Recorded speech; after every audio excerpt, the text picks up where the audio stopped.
Vamos lá, então. Vou tirar a sala. Vamos falar sobre funções, certo? A gente já falou, comentou, né? Na aula passada. Vamos ver o que foi a nossa aula passada. Nós falamos sobre variáveis locais, né? A gente falou sobre função, certo? Também, né? Falou sobre chamada de função, né? E passagem de parâmetro, correto? Correto. Então tá. Então só para a gente relembrar, tem uma comunicação que é entre... Vou tocar para frente. Lembrando aqui, caramba, isso aqui nunca fica na caneta vermelha, né? Então só para a gente relembrar, a comunicação entre a função e o programa principal, que é o main, que é uma função zona, na verdade, né? É feita através dos argumentos e dos parâmetros. O que são parâmetros mesmos? As palavras de vocês, o que é um parâmetro?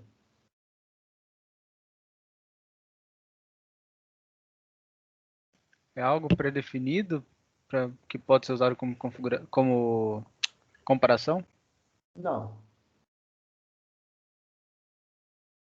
Tipo um padrão, né? Um parâmetro Na verdade, os parâmetros são argumentos necessários para a execução da determinada função. Tá certo?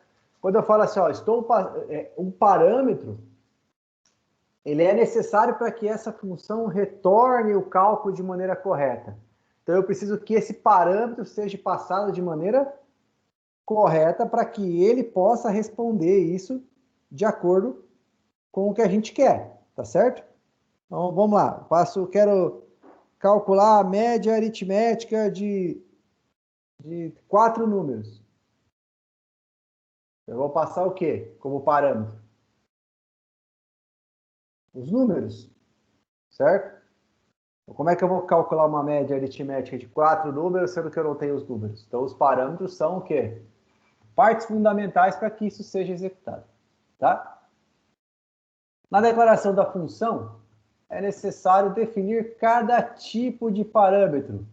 Tem que deixar isso muito bem claro, muito bem específico, certo? Vamos voltar aqui só um pouquinho aqui atrás na função. Deixa eu pegar aqui. Cadê? Existir, função. Aqui. Passagem de parâmetro. Esse cara aqui que eu quero. Olha lá. Passagem de parâmetros. Então, né, a gente tem nas funções, as passagens de parâmetros, elas são definidas, né, ao ser ativada a função, valor 1 e valor 2 são criadas. Os valores existentes no momento na operação 1 e 2 são transferidos para o valor 1 e valor 2. Quer dizer, esse cara aqui é o que eu estou passando. Esse cara aqui é o parâmetro da função. Quando eu faço a chamada da função, eu passo duas variáveis. Os parâmetros são esses caras que são definidos no cabeçalho da nossa função. Beleza?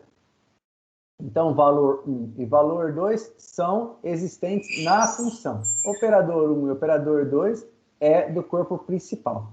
Então, são eles que nós passamos. Tá certo? Então, só relembrar. Os argumentos da função têm que ser compatíveis com os tipos declarados nos parâmetros. Tá? Então, o que significa? Naquela chamada de exemplo ali, ó, nessa chamada aqui,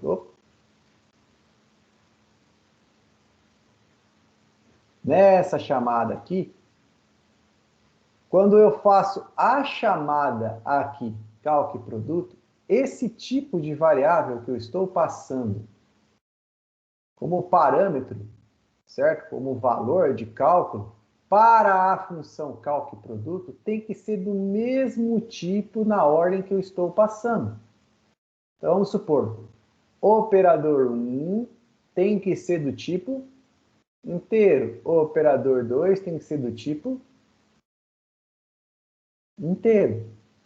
Não tem como eu passar uma variável do tipo data para cá como inteiro. O que vai acontecer? Incompatibilidade de tipos. Tá certo?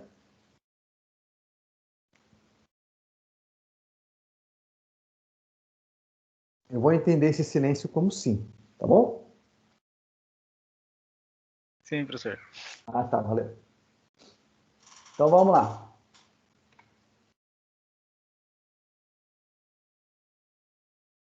Então, por exemplo, no exemplo, os parâmetros passados no cabeçalho da função são esse cara aqui, né, que é o ch, e esse cara aqui, sendo o ch do tipo char e esse aqui do tipo int. Os argumentos são colocados na chamada da função, ou seja, quando eu chamo a função, o argumento que eu estou passando para a função tem que ser do mesmo tipo compatível com o parâmetro dela, certo?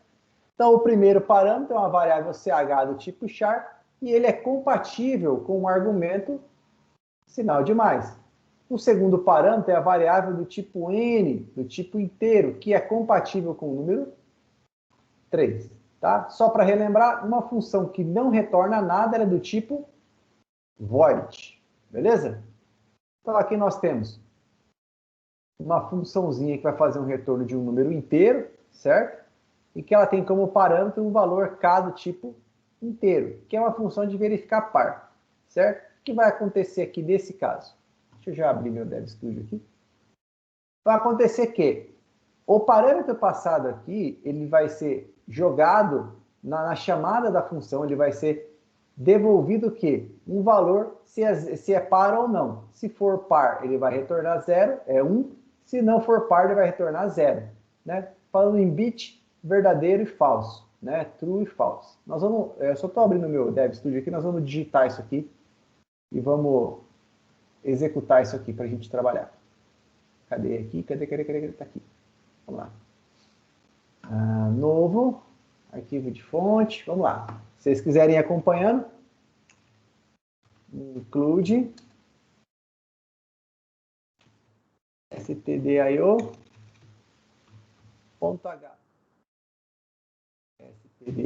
stdlib.h, as duas bibliotecas, né? Vou declarar aqui uma função, já no começo, então não tem a necessidade de eu ficar fazendo a chamada dela, depois da declaração lá embaixo, eu vou declarar aqui em cima, não tem problema nenhum. Verifica par, né? Verifica par. Int.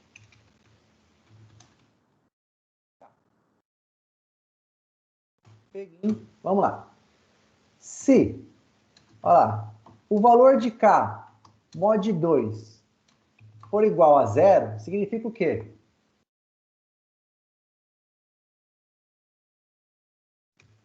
O que significa aquela operação? Significa se o resto da divisão de k por 2 for igual a 0, ele vai retornar um sinal.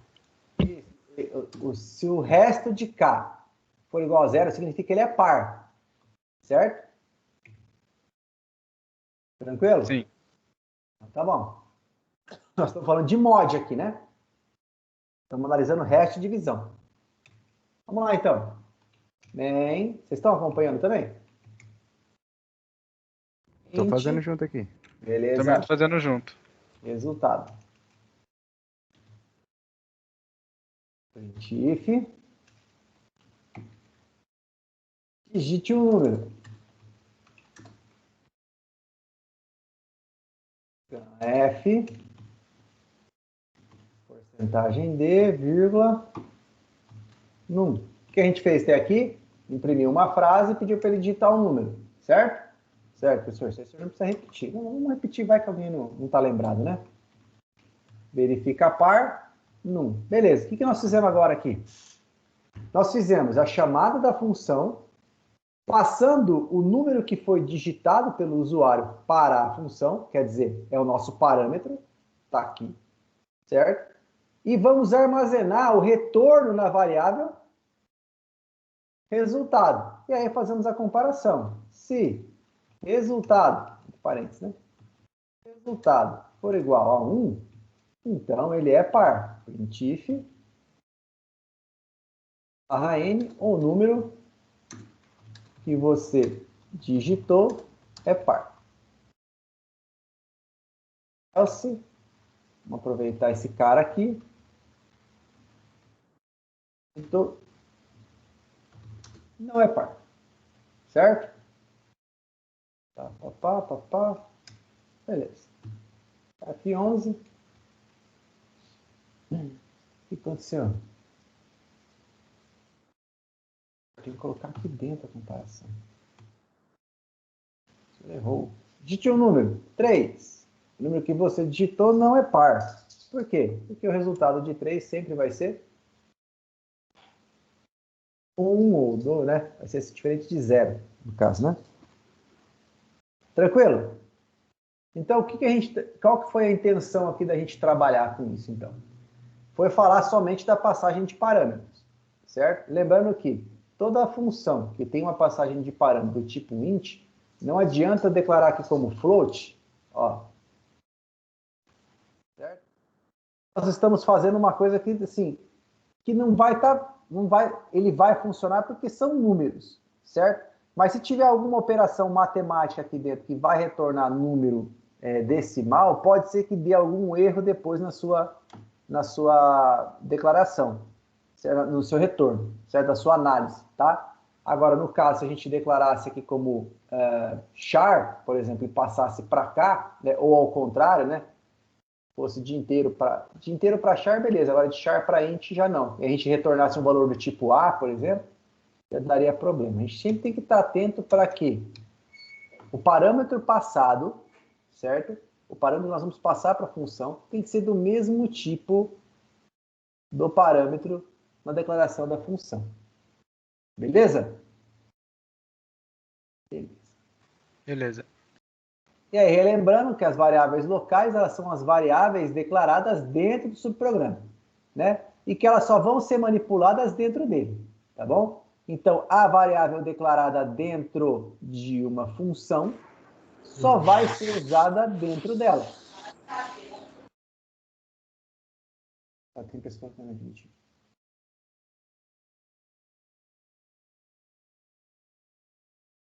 Certo? Não, professor, mas aqui o senhor declarou também a função, a variável A também. Ok. Só que essa variável A que está na função muda A, ela é totalmente independente dessa variável A que está aqui na função principal main. Qualquer valor que eu manipular aqui dentro, aqui, ele não vai afetar o valor aqui dentro. Ah, então eu posso ter o mesmo nome de variável? Pode. Não tem problema nenhum. Agora, é legal? Não, não é legal. Certo? O certo mesmo é você ter nomes de variáveis que te façam lembrar para aquilo que elas estão sendo usadas. Tá bom? Na realidade, a variável A da função muda A não é igual à variável da main. Por quê? Porque a variável A, ela é local à função muda A. Já as variáveis globais são variáveis declaradas no início do programa principal. As variáveis globais podem ser manipuladas durante toda a execução do programa, assim qualquer alteração que faça numa variável global, o próprio nome já fala, vai refletir em todas as funções do programa. Atenção! Cuidado, pois ao se definir uma variável global, ela não poderá ser redeclarada em outra função do programa, porque isso acarreta um erro de compilação. Beleza? Então tome muito cuidado. Olha lá, declarei uma variável global do tipo A, aqui, ó, e fora de qualquer função, certo? Tá fora de qualquer função, nem na função principal e nem na função que a gente vai estar utilizando. Certo? Qualquer modificação que você fizer, tanto aqui nessa função quanto nessa função, vai implicar no todo do programa. Tá? Então, lá, observe que a variável A foi declarada no corpo do programa principal e não dentro da função. Então, ela deixa de ser uma variável local e virou uma variável global. Ela é a estrelinha, tá? Todo mundo vai enxergar ela. Lembra disso, todo mundo vai enxergar ela. Tá? Quando uma variável é declarada no corpo do main, ela não pode ser declarada dentro da função. Tá bom?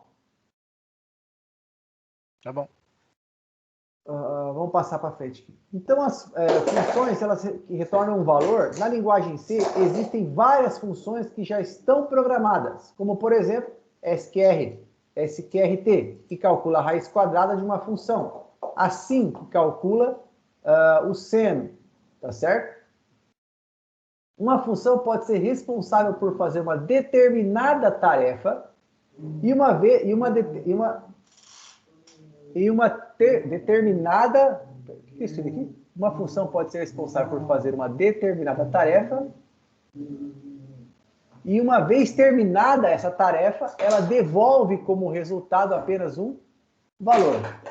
A devolução do resultado é feita através do comando return, seguido daquilo que nós iremos devolver, tá certo? Após o comando return, pode ser colocada qualquer expressão válida em C. Então vamos lá. Quem que vai retornar um valor dentro de uma função para o corpo principal? Qual é o comando? Return? Return. Tem alguma maneira de eu retornar um valor sem ser utilizando o return?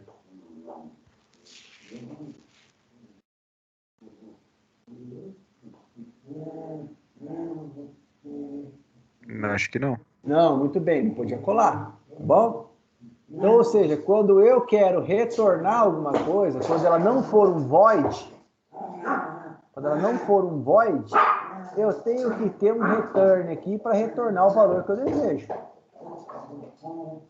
Tá certo? Agora, se a função só for fazer uma impressão, alguma coisa, e não for retornar nada, eu não preciso do return. Tá certo? Então, olha lá. Tipo de retorno inteiro, o tipo do parâmetro inteiro e o valor a retornado. Certo? Que está aqui no return. Beleza? Uma função pode conter várias instruções return, mas apenas uma instrução return é executada. A devolução do resultado é feita através do comando return, seguido do valor devolvido. Após o comando return, pode ser colocada qualquer expressão válida. Então, a instrução return termina a execução da função e o controle do programa é devolvido ao local onde a função foi invocada. Como assim? Vou passar isso. Como assim? Vamos voltar aqui no nosso dev, certo? Então, vai ficar todo mundo enxergando aqui meu dev, né?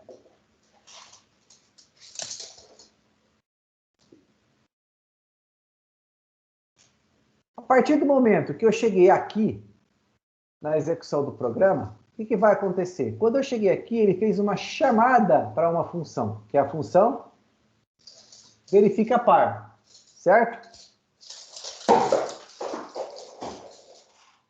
Quando eu faço essa chamada, o que vai acontecer? Ele vai sair desse ponto que está em vermelho e vai vir aqui para essa função e vai executar todo o bloco que contém dentro dessa função. Terminou? Terminou. Retornou o valor? Retornou. Para onde ele vai continuar? Ele vai continuar para a próxima linha após a chamada. Então ele vem para cá, para 18. No caso, a 18 aqui é vazia, né? Ele vem para 19. Certo? E aí ele vai continuar a execução. Então o que ele fez? Fez aqui, chegou aqui, fez a chamada, veio para cá, terminou aqui e voltou para cá. Beleza? Beleza. Então tá bom. Vamos lá, vamos fazer um exercício aí? Vamos? Olha lá.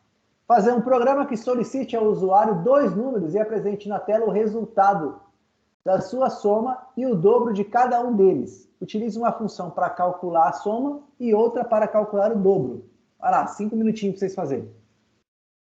Teta, hein?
Fizeram, pessoal? Mais ou menos. Não Mais terminei ou ainda. menos. Não terminaram? Tá. Vai lá, vai um pouquinho.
E aí, terminaram? Eu não. Não. Gente, mas é muito fácil.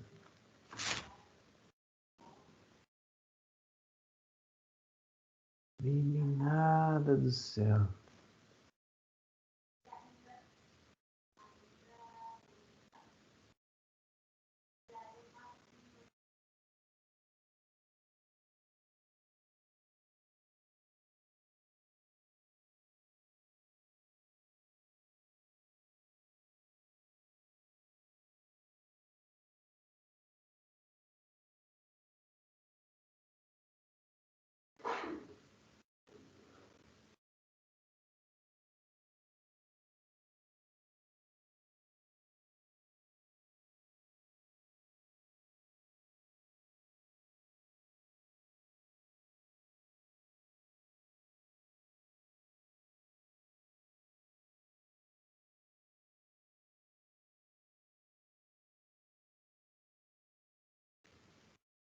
Eu terminei, professor.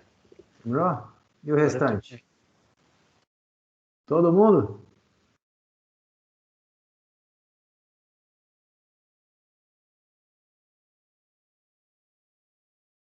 Vamos lá.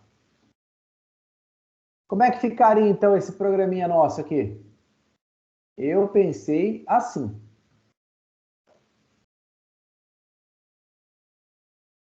Deixa eu só salvar ele aqui. Antes que eu perca. Diversos. Proton. Aqui, cadê?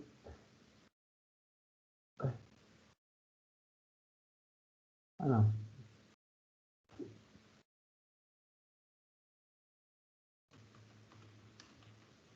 Hoje é 27.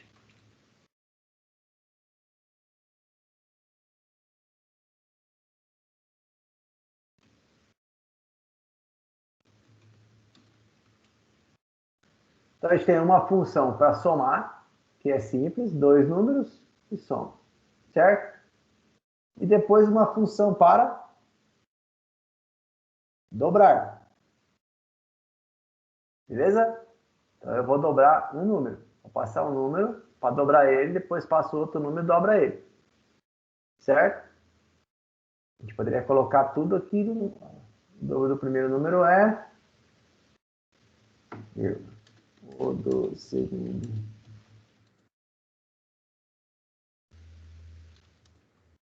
Vou colocar tudo numa linha só. Fiz a linha, né?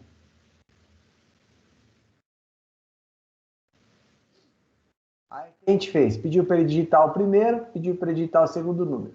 Então, para a função soma, eu vou passar na mesma ordem, número 1, número 2, tá? Tanto faz aqui. E depois, para a função dobra, eu vou chamar ela duas vezes. Uma para dobrar o primeiro número e a outra para dobrar o segundo número. Certo? Vamos lá? F11, digita um número, 1 e 2. Então, a soma dos dois é 3. O primeiro número dobrado é 2, o segundo número dobrado é 4. Beleza? Hã? Beleza. Tá bom. Responde aqui, ó. E se eu colocar isso aqui, ó? Printf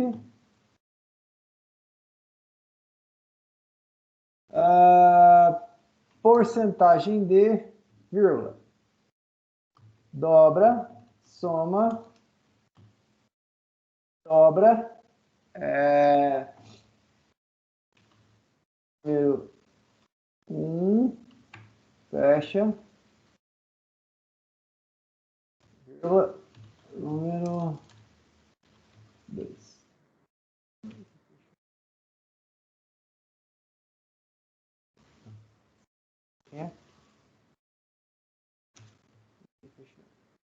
O que vai acontecer?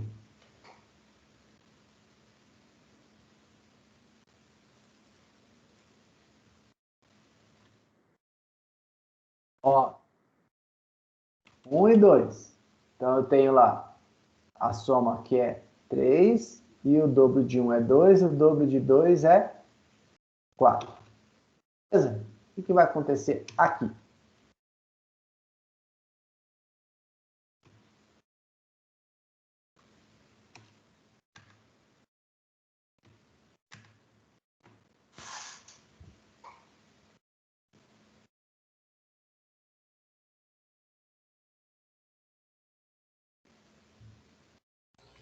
Já vai somar o dobro, professor? Oi? Já vai somar o dobro? Vai dobrar e depois. Não, não, não. Não, falei errado. Ele vai pegar, ele vai dobrar o primeiro, né? Vai somar e depois vai dobrar de novo, né? Ele vai fazer o quê? Então, ele vai pegar o primeiro número, vai dobrar, aí ele vai pegar esse resultado, vai fazer uma soma e depois vai pegar essa soma e vai dobrar de novo, concorda? Sim. Vamos lá? Vamos Isso aí. resolver? Vamos lá. 1 e 2. O que vocês acham que vai dar?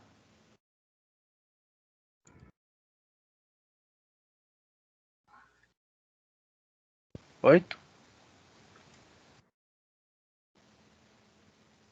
Por quê? Somou, dobrou o primeiro, dá 2, somou com o 2. segundo 4, dobrou, deu 8. Tranquilo? Sim. Sim. Melzinho na chupeta? Ou não? Não, eu prefiro um chocolate, professor. Prefere um chocolate? Então tá bom. Beleza, então. Então vamos lá. Deixa eu abrir mais um negócio aqui. Esse aqui a gente já fechou. Beleza? Não, deixa eu só tirar esse cara aqui. Salvar.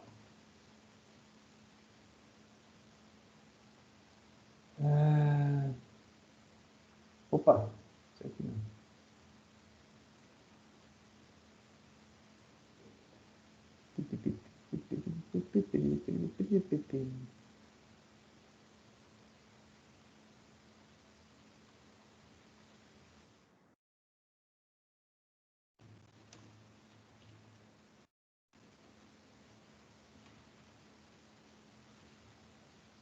Vamos falar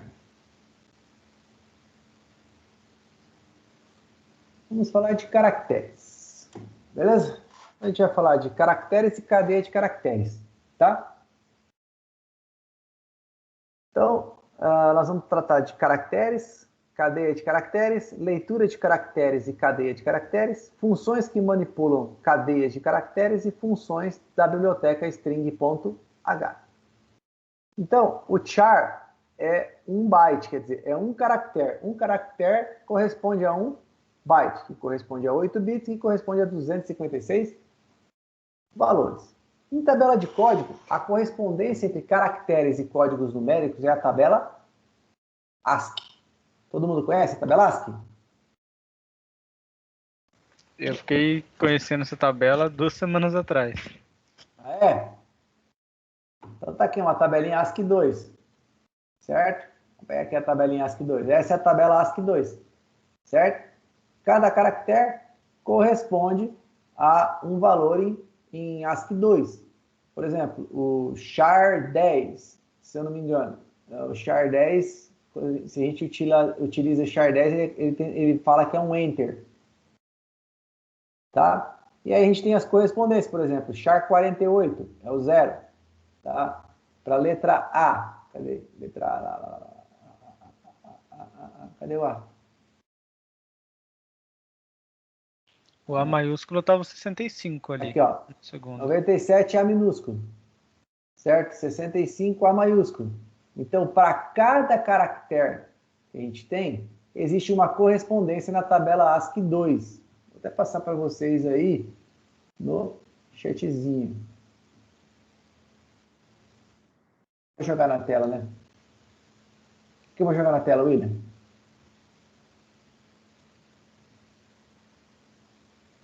Bom, alguns alfabetos precisam de maior representatividade. Então, o alfabeto chinês tem mais de 256 caracteres. No nosso caso, cada letra do alfabeto tem uma representação numérica diferente, né? E é aquele que eu passei para vocês, é um exemplo que está aqui. Alguns caracteres. O NU é conhecido como nulo, né? O BEL, campainha. O BS é o backspace, HT é o tab, o NL é o new line, ou uma nova linha, né? Muda de linha, né? O CR é voltar ao início da linha e o DEL é apagar caractere, beleza? Então, uma constante de caractere. Há caracteres envolvidos com aspas simples. Por exemplo, o A entre aspas simples representa uma constante de caractere, certo? Então, olha lá. Char C igual a A. Então, eu estou passando o caractere A para a variável C, beleza? Aí, se eu mandar imprimir esse cara e mandar imprimir porcentagem D e porcentagem C, o que vai acontecer? Ele vai imprimir o conteúdo da variável C usando dois formatos. O formato inteiro, ele vai imprimir 97, e depois o formato que imprime A. O código 97 em ASCII 2 é A. Vamos lá ver então? Vou pegar esse cara aqui para poupar nosso tempo. Bem. Char C igual a if porcentagem D, porcentagem C, opa, barra vírgula C, vírgula C. Vamos ver o que vai acontecer. 97. Por que 97 mesmo? Porque eu mandei imprimir o número inteiro do caractere A, que o correspondente a ele na tabela ASCII 2, tá aqui, é 97. Certo? E depois o caractere em si. Por que o caractere em si? Primeiro, porcentagem D, número inteiro. Porcentagem C, caractere normal. Vamos trocar aqui, vou colocar um espaço em branco, vamos ver o que vai acontecer. 32, que é o espaço em branco, vamos conferir. 32 aqui, space, certo? E o espaço em branco como um todo é uma representação normal. Entenderam? Sim, Conseguiram compreender essa parte? eu consegui. Então tá bom. Há uma diferença entre minúscula e maiúscula? Sim, há uma diferença. Então, no nosso caso, na programação em C, ele tem o famoso case sensitive. O que significa isso? Há uma diferenciação entre a letra A maiúscula e a letra A minúscula, certo? Vamos lá. Porcentagem.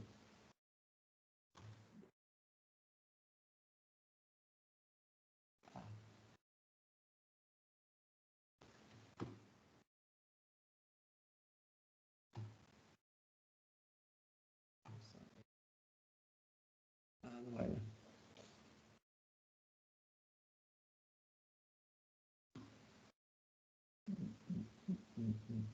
Deixa eu ver aqui.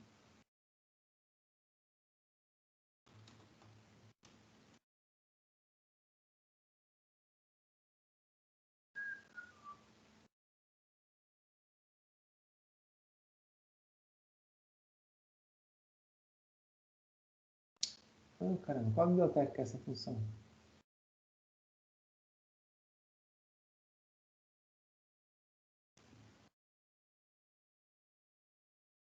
Ah lá, então eu tenho lá, para a letra A, o valor 65, o valor 97. Por quê? Porque a letra A minúscula corresponde ao caractere na tabela ASCII 2, número 97. E a letra A maiúscula corresponde ao caractere na tabela ASCII 2, 65. Vamos dar uma olhada? Vamos. 65, A maiúsculo. 97, A minúsculo.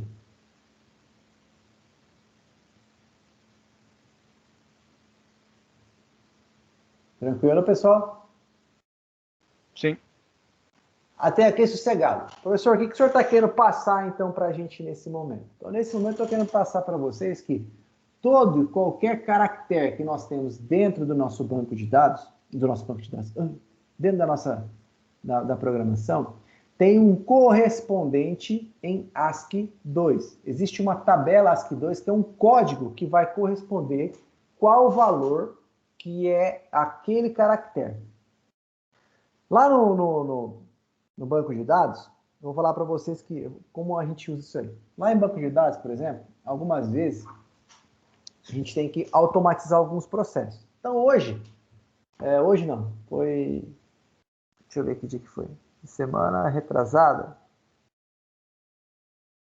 Isso, foi semana passada. Na semana passada, eu criei um processo de importação de dados dentro do meu banco de dados, certo? Então, a pessoa lá de um determinado departamento, ela vai alimentar uma tabela em Excel e eu vou fazer a importação desses dados para jogar isso aí dentro, depois de um dashboard no Power BI. Só que, quando a pessoa digita um valor qualquer, você não sabe com que valor que ela vai entrar. Então, por mais que você faça uma transformação, às vezes essa pessoa pode digitar errado alguma coisa, como, por exemplo, colocar um A num campo que é para ser inteiro. Tá? Quando isso acontecer, eu criei uma mensagem para enviar um e-mail. Tá certo? Deixa eu ver se eu tenho alguma mensagem dessa aqui.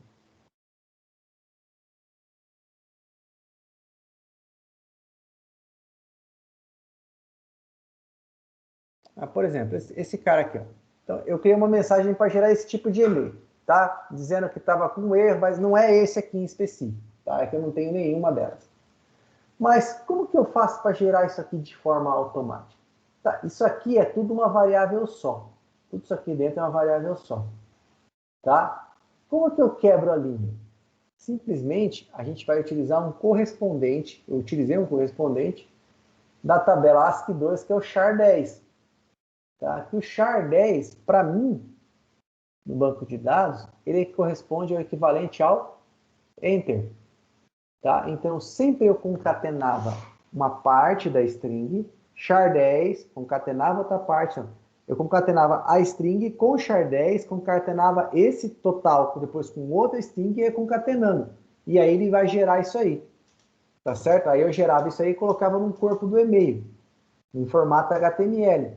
Quando passasse isso para HTML, para dentro do corpo do e-mail que ele enviasse, o e-mail em si aí entendeu o quê? Pô, isso aqui é uma...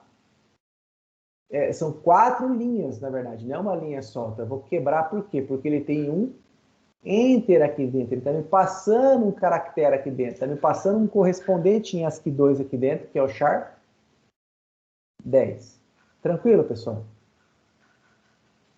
Sim, entendi. Então, a vantagem de se entender essa parte da tabela ASCII 2 é que vocês vão poder utilizar correspondentes dentro da tabela ASCII 2 na programação de vocês. Beleza? Então, olha aqui, por exemplo, tem uma função, certo? Que vai identificar se ela é maiúscula ou minúscula. Certo? Essa função ela vai tirar o proveito da forma sequencial, em que os caracteres são caracteres representados na tabela ASCII 2, certo?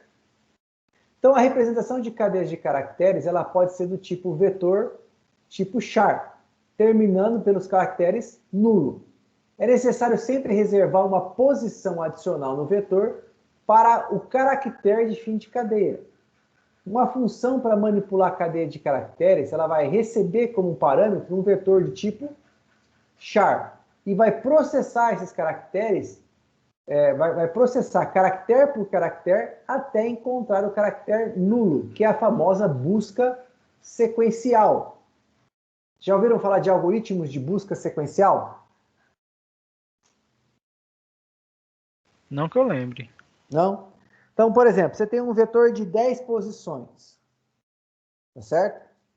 E nesse vetor de 10 posições, você tem valores de 1 a 10. Tá? Qual é a primeira posição do vetor? 1? Não é o valor, é 0. A posição é 0. Tá. Então ela vai de 0 a 9. Certo? Agora, qual é o valor que está na primeira posição do vetor? Nesse caso seria 1. 1. Vamos supor que eu quero achar o caractere 8. Quantas posições eu tenho que percorrer para chegar no caractere 8? 7 posições? 7 posições. Então, eu estou fazendo uma busca sequencial. O que significa isso? Eu verifico a primeira posição, depois eu passo para a segunda posição, depois eu passo para a terceira posição e assim sucessivamente. Vamos colocar na prática isso para a gente entender melhor? Vamos lá. Vou tirar esse cara daqui.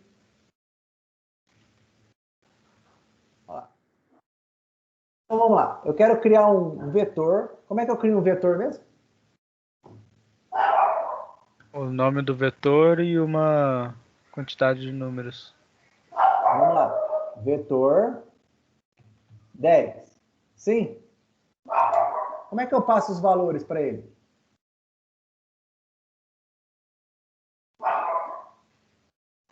Através de um print if. Não, eu quero passar direto, sem print if.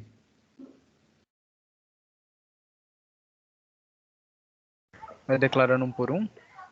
Mas como que eu declaro? Mostra a posição e declara o valor para ele.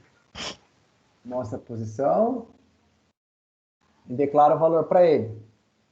É isso? Então tá, vamos lá então.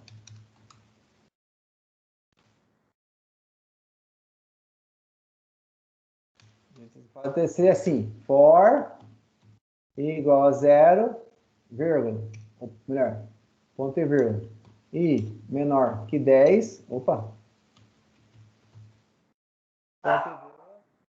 e mais, certo? Tranquilo? Tranquilo. Se eu quiser começar da posição 1, é certo? Não, né? Por quê? Porque a primeira posição do vetor é sempre a 0. Então vai ser como? Vetor de I vai ser igual a mais 1. Daí ele vai começar na posição 1, correto? Você vai fazer certo?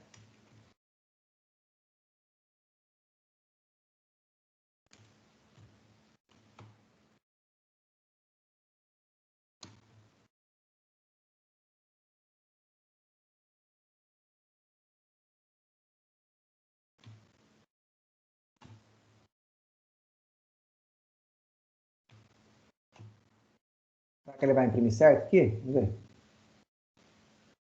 1, 2, 3, 4, 5, 6, 7, 8, 9, 10. Por que eu coloquei mais um aqui?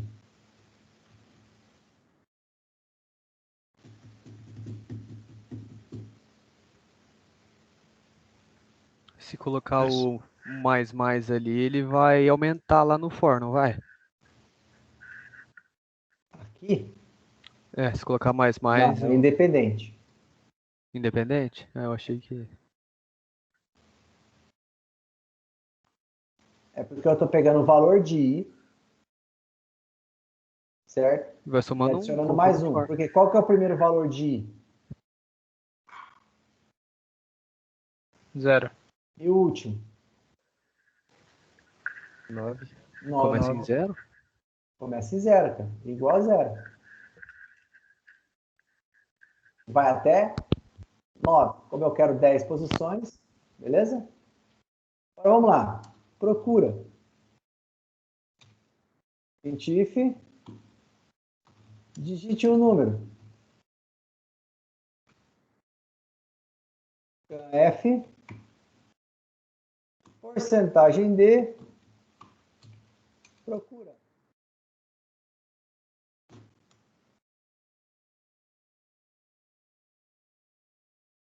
Olha lá. Olha como é que funciona a busca sequencial. Eu vou fazer o quê? Se vetor de I, o valor de vetor de I, for igual à procura,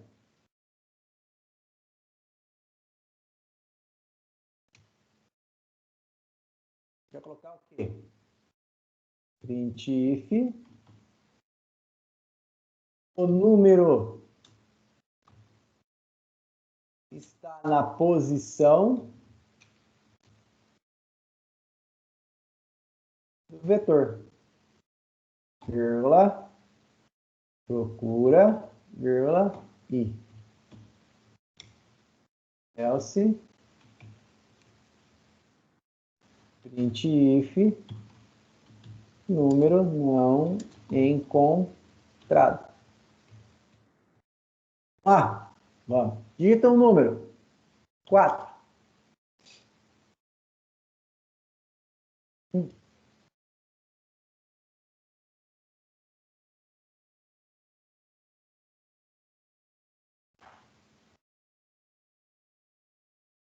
A gente vai poder colocar isso aqui, não. A gente vai ter que tratar isso aqui. Achou.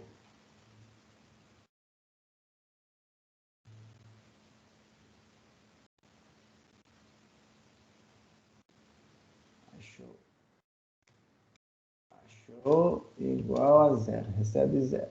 Né? Achou 1.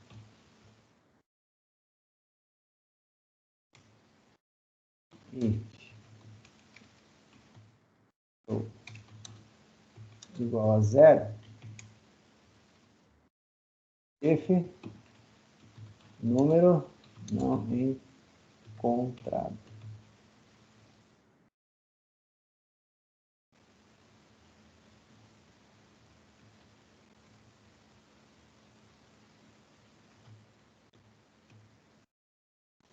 Número 4. Ó, o número 4 está na posição 3 do vetor. Então, o que funciona a busca sequencial? Como eu enchi de números, certo? De 1 a 10, no caso do vetor, ele foi procurando um por um,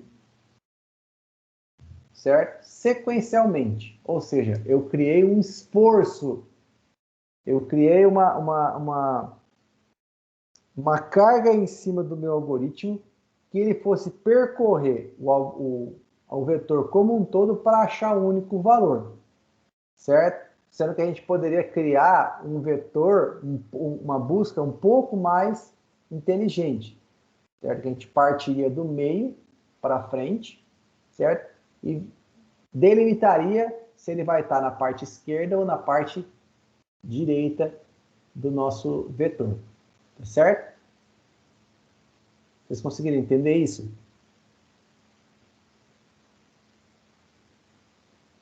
Sim. Então, a busca sequencial eu vou buscar casa por casa, até chegar onde eu quero. Então, isso aqui, ele vai causar um estresse maior. Como que ficaria uma coisa melhor?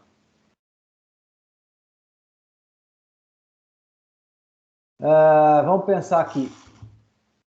Deixa eu pensar. A gente teria que estar no meio da lista, no meio do vetor. Deixa eu pensar aqui. Como que eu vou fazer isso?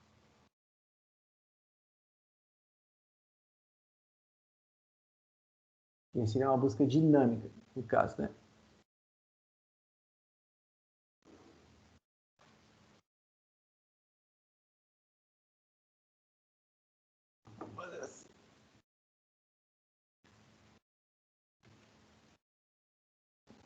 A gente consegue determinar o tamanho de um vetor?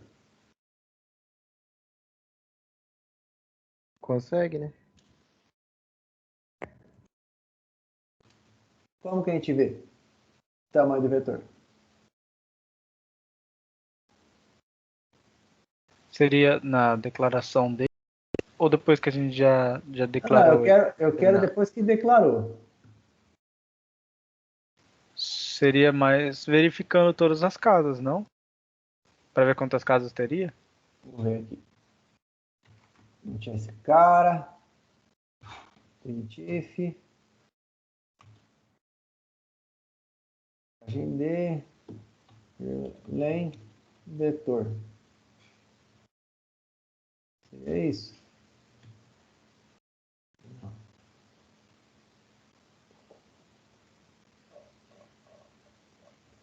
str.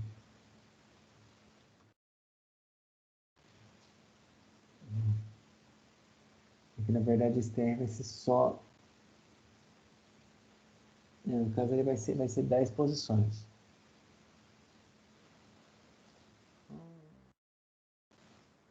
Eu vou pensar numa maneira de fazer isso aqui. Mas o que eu queria fazer? Eu queria fazer uma coisa assim.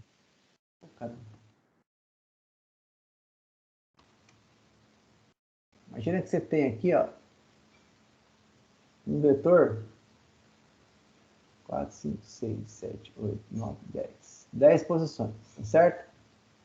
Aqui, ó. 10 posições. Qual que é o meio desse vetor? É esse cara aqui, que é a posição 5. Certo?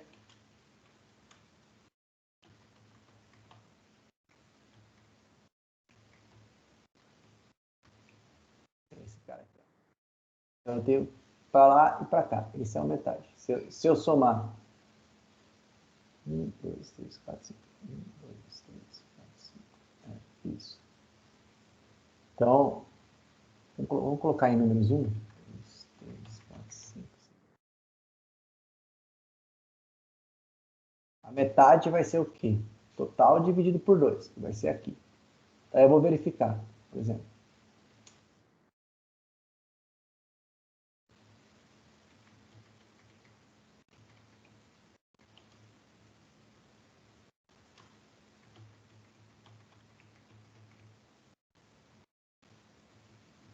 Aqui é o conteúdo do vetor. Qual que é o meio da lista? O meio do vetor. O meio do vetor é o número total de vetores dividido por 2. Certo? Vai ser igual, conte número, igual, conte 1, esses caras aqui. Certo? 10. Dividido por 2 seria a posição 5, que é essa posição aqui. Concorda? Aí vai verificar, o número que você está procurando, ele é maior, ele é igual ou ele é maior ou ele é menor? Vocês estão entendendo a minha lógica? Ah, ele é menor. Então eu vou fazer o quê? O meu vetor vai de 1 até 4.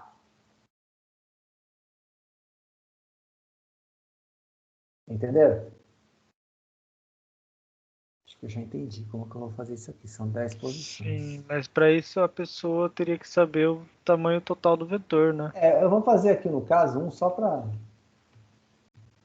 Depois eu penso só. Eu vou fazer aqui, depois a gente tenta criar essa lógica automatizada. O meio vai ser igual a 10 dividido por 2. Beleza? If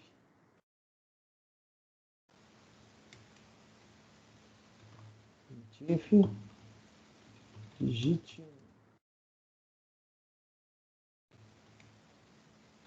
F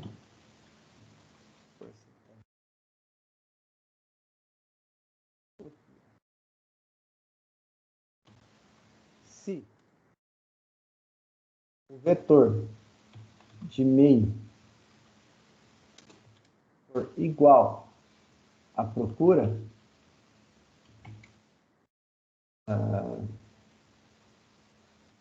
if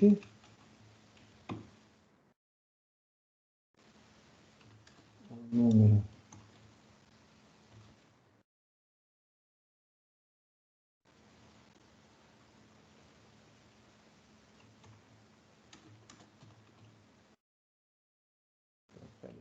procura de meio, certo? Caso contrário, se procura for menor que o vetor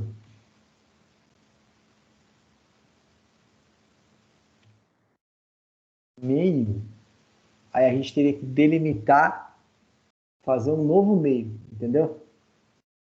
É bom a gente criar uma função para isso. Estão entendendo o que eu estou querendo fazer? Sim, tentando pensar em como faria também. Estou pensando seriamente em deixar isso aqui como.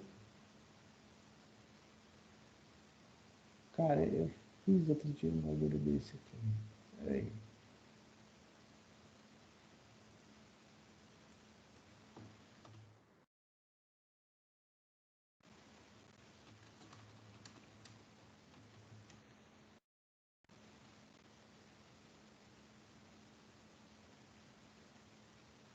Pau, pau, pau, pau.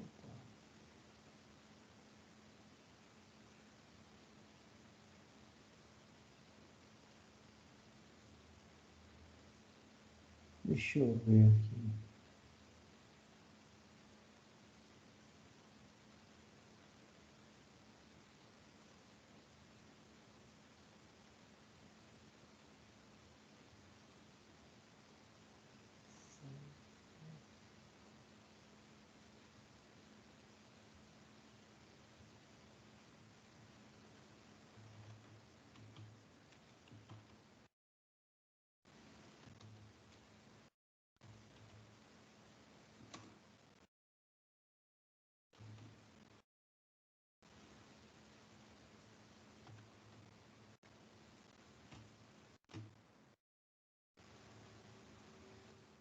Quarenta?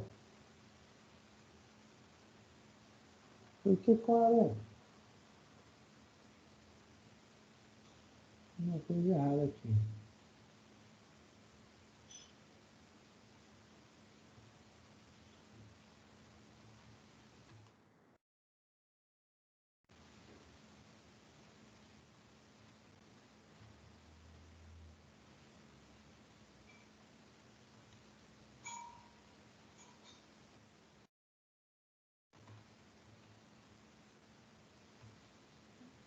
Só entendi porque está retornando 40. Mas tá bom.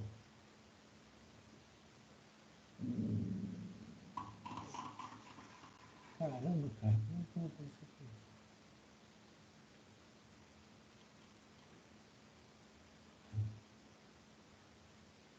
aqui? E se a gente declarasse o vetor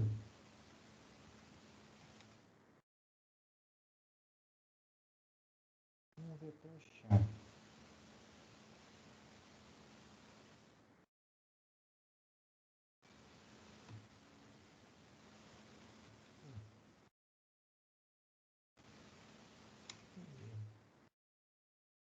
Olha, acho que consigo.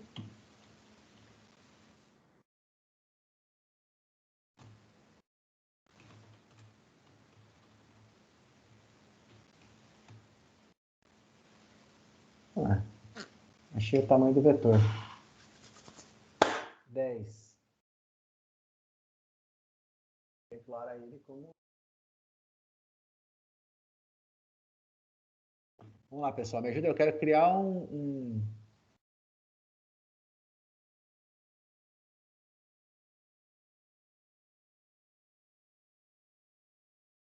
Eu quero criar uma busca dinâmica.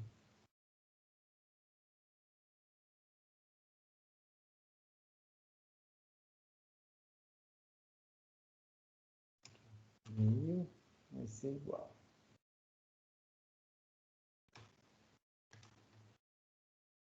Aqui eu acho que dá certo.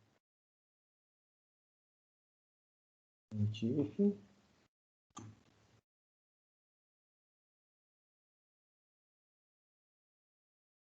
Olha lá, posição. O meio é 5. Então, o tamanho do vetor. Menos 1. Sempre. Começa sempre em 0. Concorda comigo? Concorda. Então, vai ser esse aqui. Esse é o meu. Vai ser esse cara.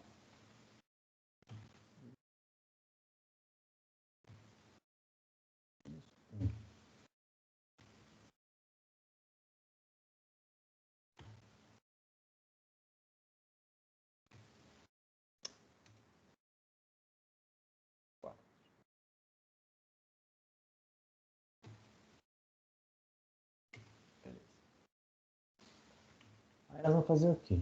Se vetor de meio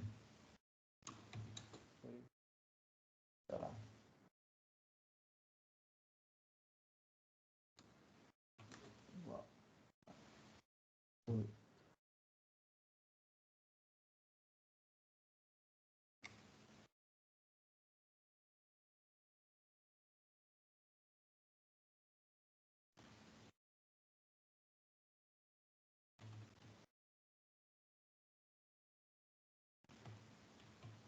Preciso da ajuda de vocês.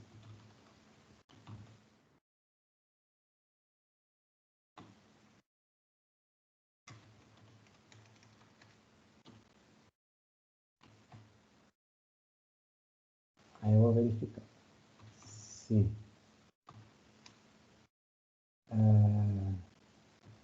procura.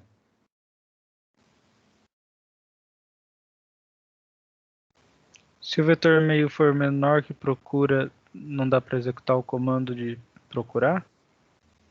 Então, mas aí eu vou ter que. Eu tô pensando aqui que o vetor está declarado como inteiro, certo? A gente vai ter que fazer essa transformação.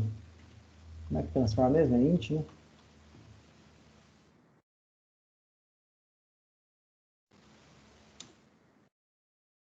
Menor. Vamos colocar maior do que int, vetor.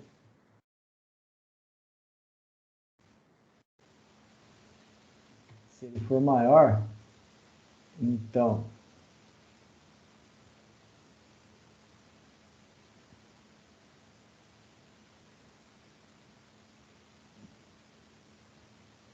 ele vai ser igual a meio mais 1.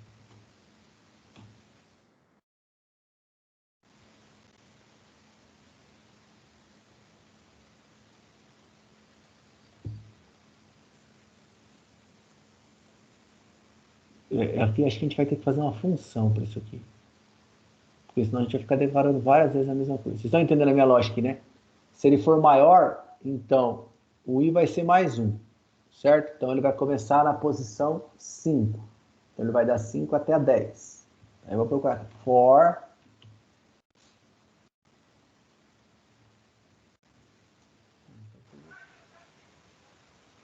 Com for direto ele já não vai? meio mais 1. Ponto e vírgula.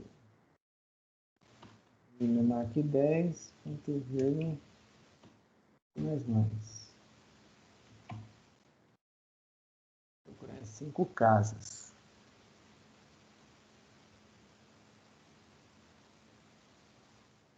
Esse não. Mais 1.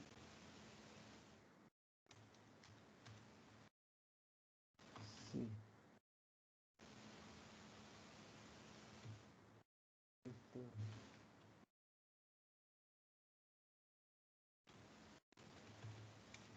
Igual.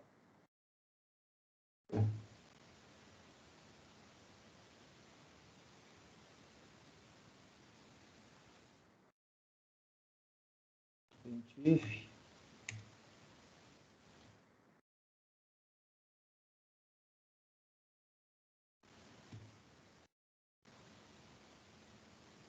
O que eu errei? Ponto e vírgula? Na frente da show? Ah, é verdade.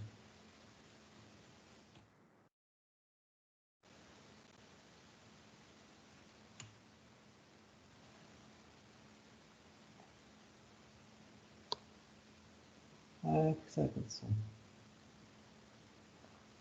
Você está entrando aqui no Else primeiro?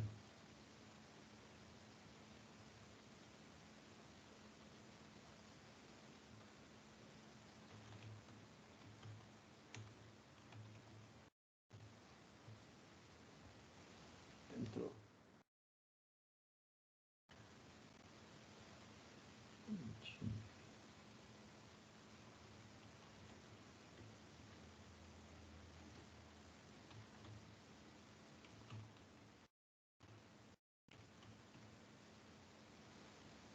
Entrou. Procura lá no teu meio. É. O que eu vou fazer? Por que meio mais um, professor? Porque o valor de meio é 4, mais um 5. Vou começar a procurar na primeira posição, na posição 5. Entendeu? Uhum. Página B. Vou imprimir aqui. 5, 6, 7, 8, 9. Porcentagem B. Vetor. Certo? Certo. 6, 7, 8, 9. Tá. O que a gente tem que fazer? Agora tem que pegar aqui. Se o vetor de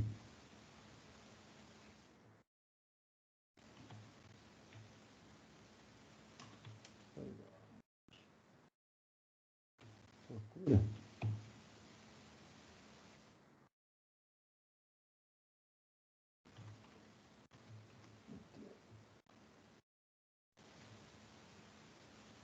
o erro tá aqui.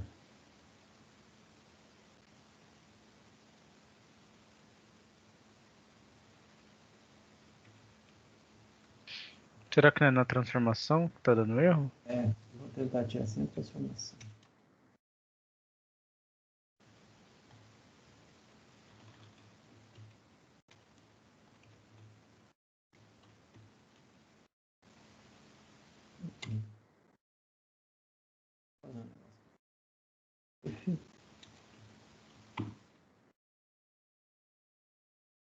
Porcentagem B.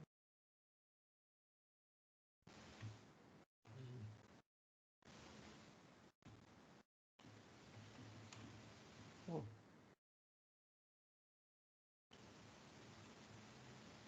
Acho que o problema tá aqui.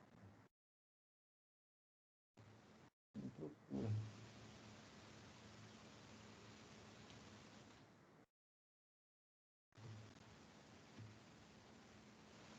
Olha lá.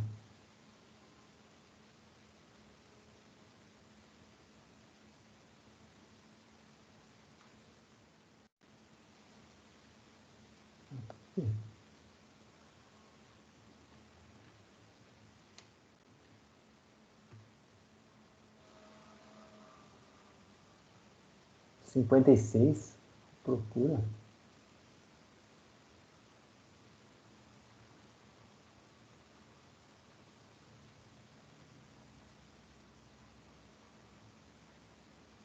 Ah,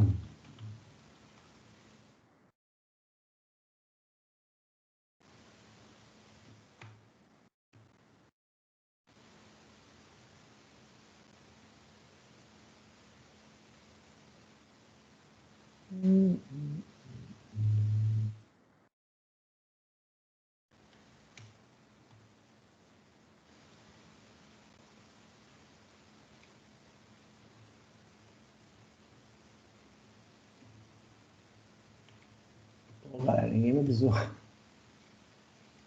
Eu vi agora na tabela que 56 é o valor de 8 na. É, Acho que 2. procura.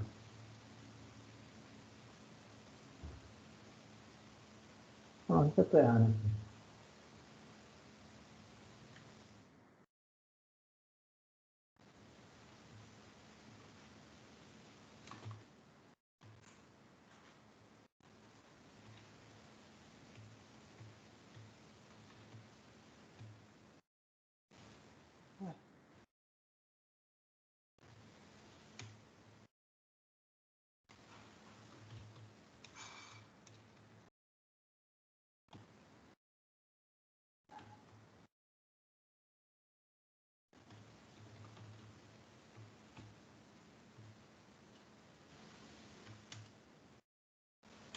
Agora foi.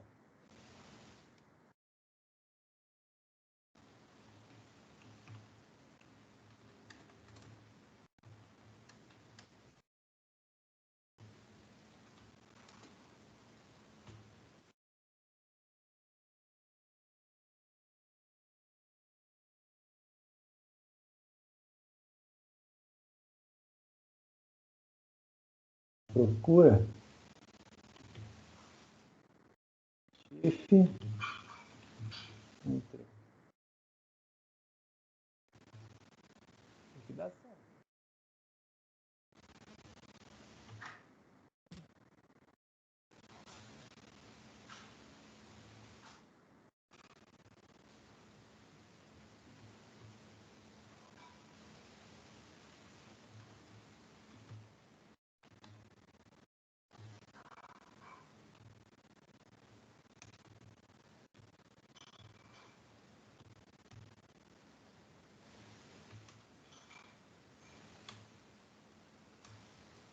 É.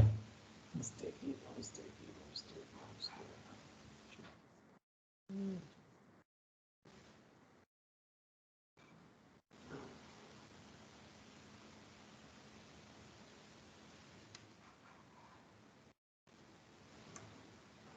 Criou um negócio esquisito aqui agora.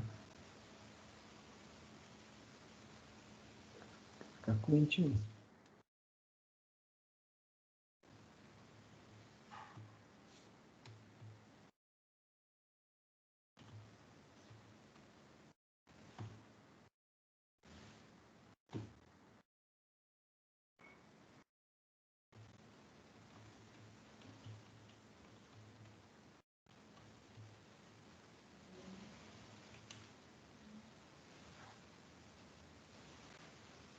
Não, olha que estranho.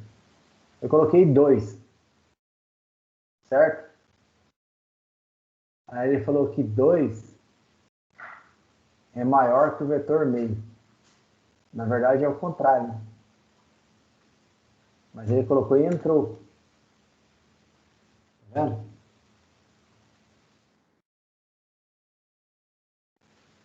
É, eu vou pensar melhor, porque a gente vai ter que trabalhar com caractere ASCII2. Tarefa para casa. Beleza?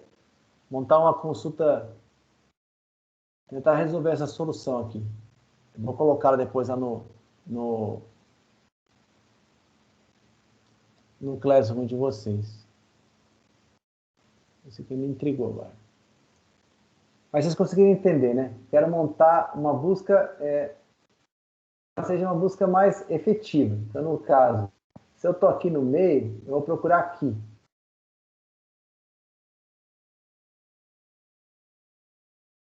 Achei. Então, eu vou tentar diminuir a minha área de busca, certo? Sempre fatiando esses valores, tá? Vocês conseguiram entender, né? Depois eu vou elaborar isso aqui certinho e vou colocar para vocês lá. Tranquilo? Tranquilo. Sim. Vai dar uma dor de cabeça gostosa, mas vai ser uma... Eu fiz isso aqui, cara. Agora eu tô tão intrigado que eu fiz isso aqui em Python. Em Python deu muito certo. 6 e 4, tá aqui. Professor, o erro pode ser Oi. por resquício de memória? Então, eu tô achando que no C é por causa do ASCII 2. Porque eu estava fazendo exercício, uns programas, e às vezes ele dava erro por resquício de memória. Eu tinha que reiniciar o computador e ele funcionava. E eu acho que tem um comando para apagar resquício de memória, né? Eu só não sei qual é. Tem, mas peraí. Eu achei aqui o código em Python. Então ele vai tem que fazer um raio. A gente estava errando ali. Beleza, eu vou elaborar isso aqui, agora eu já achei a solução como é que faz. E aí eu vou deixar para vocês aí, mas eu vou dar um direcionamento para vocês fazerem depois isso aí. Beleza? Isso aqui vai ser uma coisa que vai ser bem bacana para fazer. Vai ser legal. Vamos lá. Então, como que faz uma inicialização de cadeia de caracteres? Caracteres sempre entre aspas duplas, certo? Caractere nulo é representado implicitamente. Por exemplo, variável cidade dimensionada inicializada com 4 elementos. Tá? Então aqui eu tenho um caractere, certo? Onde eu não defino o tamanho dele e vou declarar o tamanho para o valor dele para Rio, beleza? Então, vamos colocar esse código lá.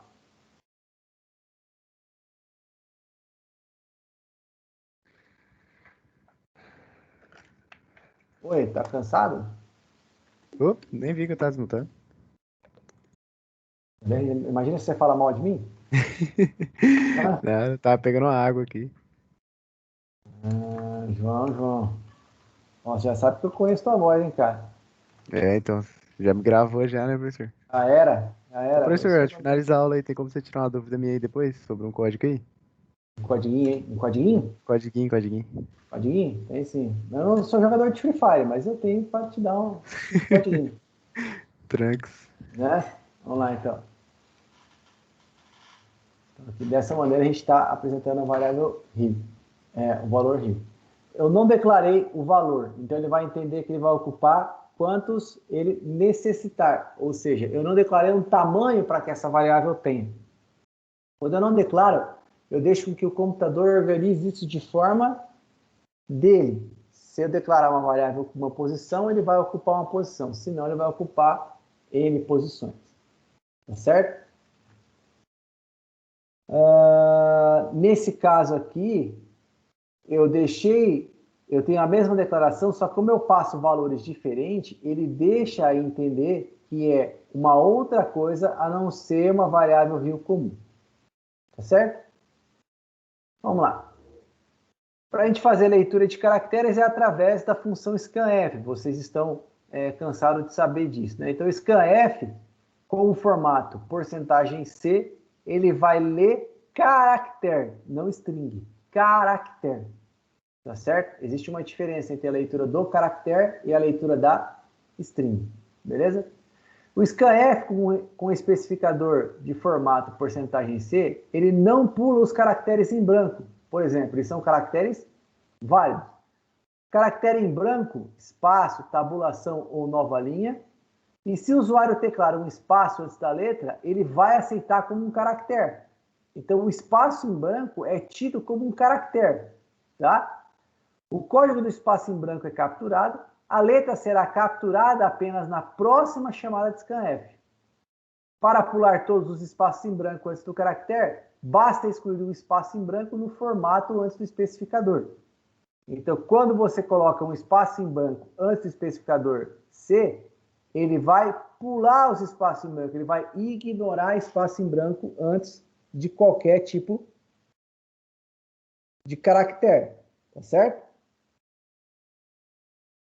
O scanf com o especificador /S, ele vai ler uma cadeia de caracteres ou uma string, quer dizer, vai ler mais de uma posição, tá certo? Então ele vai pular caracteres brancos antes da cadeia, certo?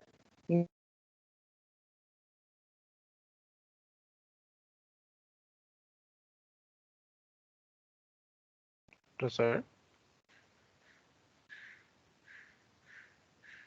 Pode falar. Ah, não, é que o senhor tinha dado uma travada e de repente parou do nada. Achei que eu tinha caído. Eu? Não, a minha internet está de boa aqui, eu estou até monitorando ela constante aqui. Acho que fui eu. É? Boa, internet. É, da minha internet eu não duvido mais nada, professor. Não, mas deu uma cortada mesmo, professor. Você tava falando aí, deu Deu? uma cortada.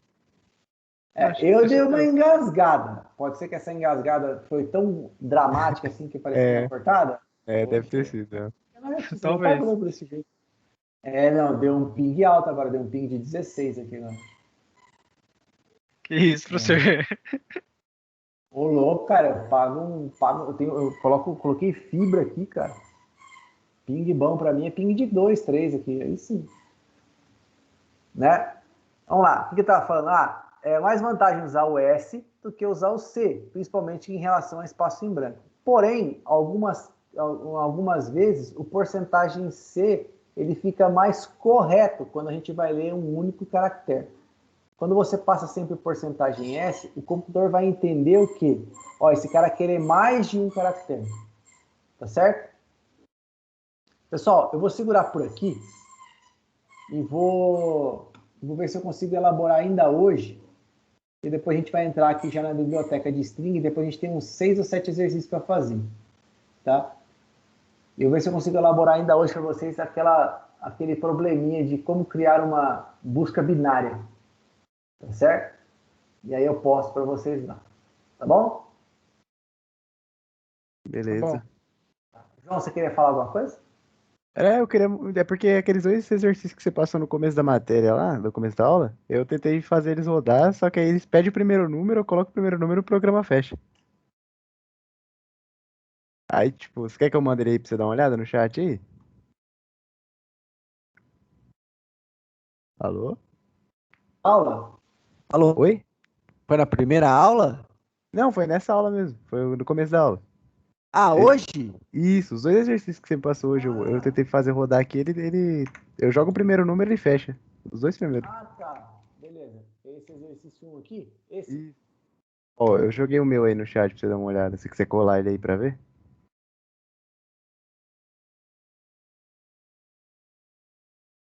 Ixi, tá cortando pra mim, eu acho. Eu parei de falar. Ah, não, beleza.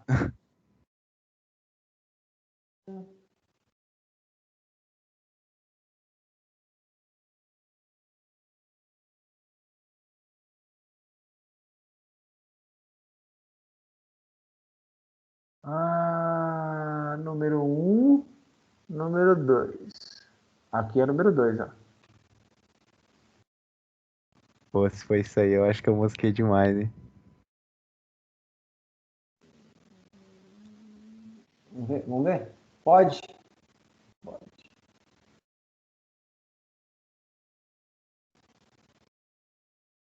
Fala um número aí.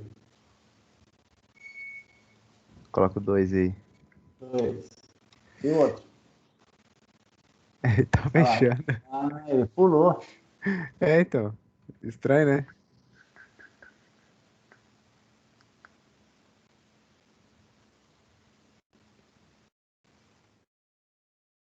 O pior, que eu acho que ele tá igualzinho. Então, até eu olhei assim pra ver se tinha. Bom, só se for alguma coisa que eu não reparei, né? Mas. Esse aqui é o meu.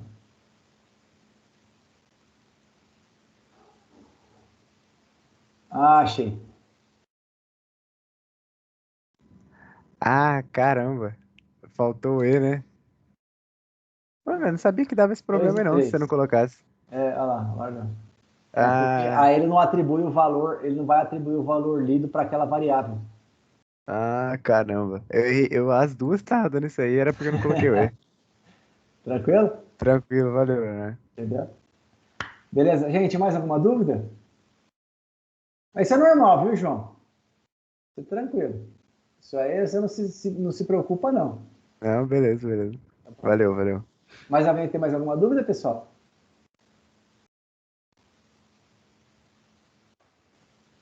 Acredito que não, professor. Acredito que não. Então tá bom. Beleza então, pessoal. Então a gente se vê aqui na próxima aula. Eu prometo que eu vou colocar aquele negocinho para vocês, é para vocês criar uma busca binária. Eu vou criar uma lógica, vou dar um direcionamento para vocês, aí eu deixo vocês tocar o barco daí para frente, tá bom? Beleza, professor. Então tá bom, pessoal. Tenham uma boa noite todos. Qualquer coisa, a gente está aí. Ah, não se esquece que eu já coloquei o trabalho do bimestre lá para fazer, tá? Ah, sim, eu já vi. Então tá Já bom. comecei também. Beleza, galera? Um abraço. Obrigado, professor. Tchau, tchau. Tchau.